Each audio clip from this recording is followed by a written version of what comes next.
एकादश द्वादशाद्यं गृहीत्वा ఒకసారి ముట్టున్నాను ఇది ముట్టండి బాబు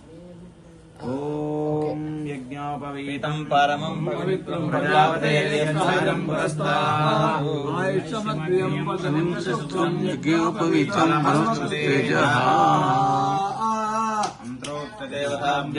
ఇంత సిరిసిల్లాళ్ళదే ఇవ్వాలంటే మాది ఎప్పుడు ఉంటుంది అని అన్న కాదు కాదు ముందు అంత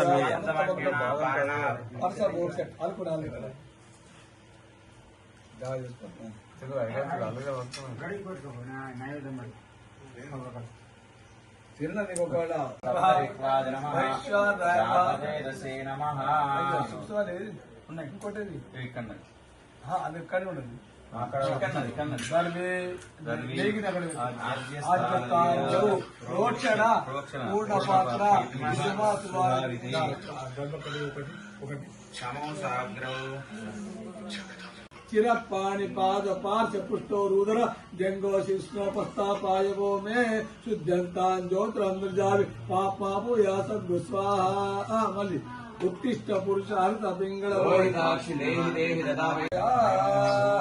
अज्ञान पात्र अक्षतोल अक्षतनी अम्मा इदंడి జరని ఇగో ఇదే బాలే పుట్ట మీరు పట్టుకోవాలి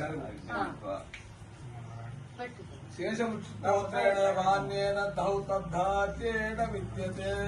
అగ్నిమిద్వ ఇప్పుడు కట్టేది మా పద్ధతి పెట్టుకోండి వాడు బ్రహ్మచారి వాడు అగ్నేయ స్వాయతి ఉత్తర పూర్వ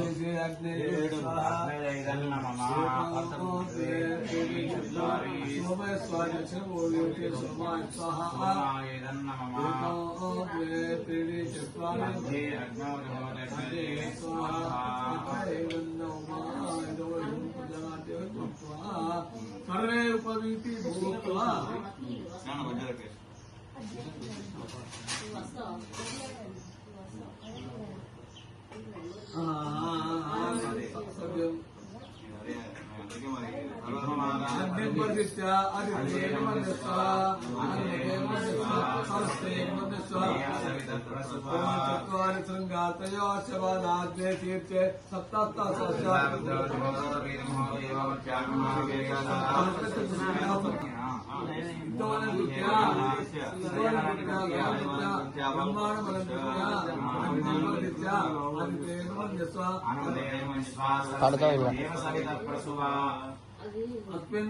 उत्तर्जन होमे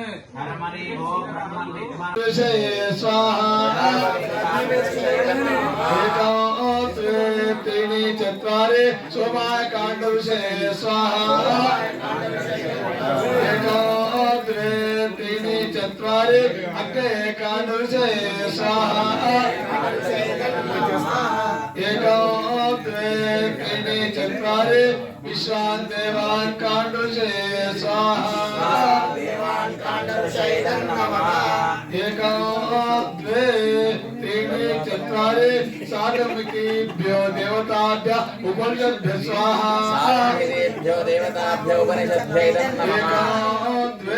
त्रीणि चत्वारि याज्ञिकेभ्यो देवताभ्य उपनिषद्भ्यः स्वाहा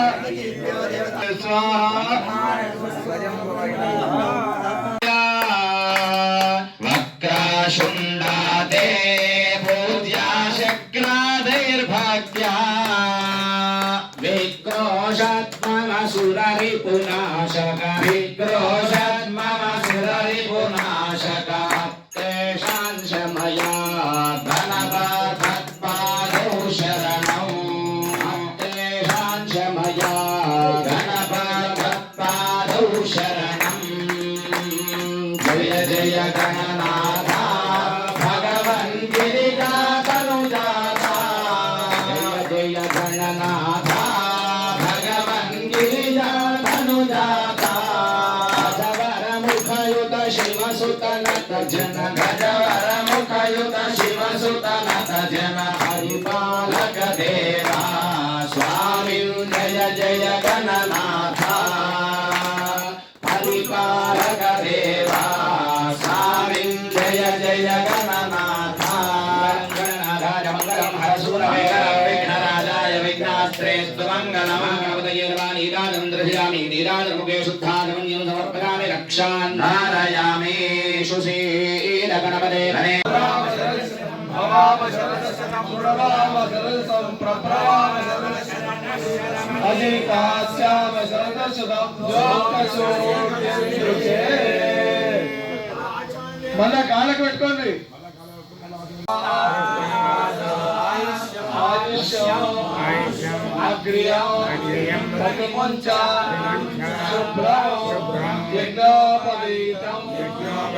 బలమస్తు తేజః రాజమ్య కేశవాయ స్వాహ నారాయణ స్వాహ మాధవాయ స్వాహ గోవిందాయ నమః విష్ణువే నమః మత్స్యాయ నమః దేవ్యాయ నమః ఆయుష్యమగ్రియం ప్రతిమంచ శుభ్రం యజ్ఞోపవీతం బలమస్తు తేజః परमात्मन इदं नमः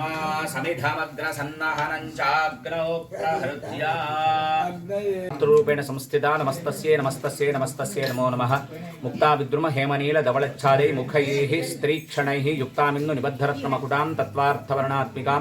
गायत्रीं वरदाभजामङ्कुशकशां शुभ्रं कपालङ्गरां शङ्खं चक्रमथारविन्दयुगलं हस्तैः वहन्तीं भजे समस्त जनावళికి శ్రావణ పౌర్ణిమ రాఖీ పౌర్ణమి శుభాకాంక్షలు తెలియజేస్తూ స్థానిక జగిత్యాల పట్టణంలోని అఖిల బ్రాహ్మణ సేవా సంఘం ఆధ్వర్యంలో ప్రతి సంవత్సరంలాగా ఈ సంవత్సరం కూడా ఉత్సర్జన ఉపాకర్మ అని హయగ్రీవుడు అనేటువంటి రాక్షసుడు వేదాలను అపహరిస్తే అటువంటి వేదాలన్నీ తీసుకొని వచ్చి సాక్షాత్తు విష్ణుమూర్తి బ్రహ్మదేవుడికి ఇచ్చినటువంటి రోజుగా ఈరోజు పరిగణింపబడుతుంది కనుక వేదాలు ఎవరైతే ప్రారంభం చేస్తారో వేద అధ్యయనం అటువంటి అధ్యయనం చేసేటువంటి రోజును శ్రావణ పౌర్ణమిగా పరిగణిస్తారు. ఉపనయన సంస్కారం చేసుకున్నటువంటి ప్రతి బ్రహ్మచారి కూడా సంవత్సర కాలంలో చేసినటువంటి అకాలంలో చేసిన సంధ్యావందనాది దోషాల నివృత్తి కోసం వేద మంత్రాల ద్వారా మళ్ళీ పునీతుడై ఆ పాప ప్రక్షాళన చేసుకొని ఈనాటి నుంచి మళ్ళీ సమయానుకూలంగా సంధ్యావందనం చేస్తానని చెప్పేసి చెప్పడం, ఒకటేమో విడిచిపెట్టడం పాపాన్ని ఉత్సర్జనమని, ఉపాకర్మ అని ఇప్పటి నుంచి భగవంతుడి యొక్క కర్మకు దగ్గరలో ఉంటాను అని చెప్పేసి అగ్నిహోత్రం సాక్షిగా 9 మంది ఋషుల సాక్షిగా వాళ్లకు తర్పణాలు పూజలు జరిపించి ఈనాటి నుంచి సంధ్యావందనాది కార్యక్రమాలన్నీ నిర్వహిస్తామని చెప్పుకోవడం ఒక వైదిక క్రతువుగా దీన్ని ఉపాకర్మ అంటారు. అటువంటి ఉపాకర్మలో పాల్గొన్నటువంటి బ్రాహ్మణోత్తములందరికీ కూడా 24 అక్షరాలతో ఉండే వేదమాత అయినటువంటి గాయత్రీమాత యొక్క పరిపూర్ణ అనుగ్రహ విశేషము చేత సకల జనావళికి శుభాన్ని కోరుకునే వాళ్ళు బ్రాహ్మణోత్తములు కనుక అటువంటి బ్రాహ్మణోత్తములందరూ కలిసి లోకము సుభిక్షంగా ఉండాలనేటువంటి సదుద్దేశము చేత ఇక్కడ జరిగినటువంటి ఈ కార్యక్రమంలో పాల్గొన్న వారికి, చూసిన వారికి, చూపించిన వారికి అందరికీ కూడా ఆ పరమాత్ముడి యొక్క పరిపూర్ణ అనుగ్రహము చేత ఆయురారోగ్య భోగభాగ్యాలు కలిగి ఇటువంటి ధార్మికమైనటువంటి కార్యక్రమాలు అటు బ్రాహ్మణ సేవా సంఘానికి కానీ తర్వాత సమాజానికి కానీ అమ్మవారు నిరంతరము అందించి అటువంటి శక్తిని వాళ్లకు కల్పించాలని, అందరూ సమిష్టిగా మన సనాతన ధర్మాన్ని పాటించాలని, కాపాడుకోవలసినటువంటి ఆవశ్యకత ఎంతైనా ఉంది కనుక అటువంటి సనాతన వైదిక ధర్మాన్ని మనం కాపాడుకోవడానికి అందరము కృషి చేయాలని అందరినీ కోరుతూ మరి ఒకసారి శుభాకాంక్షలు తెలియజేస్తూ జై భార్గవ్.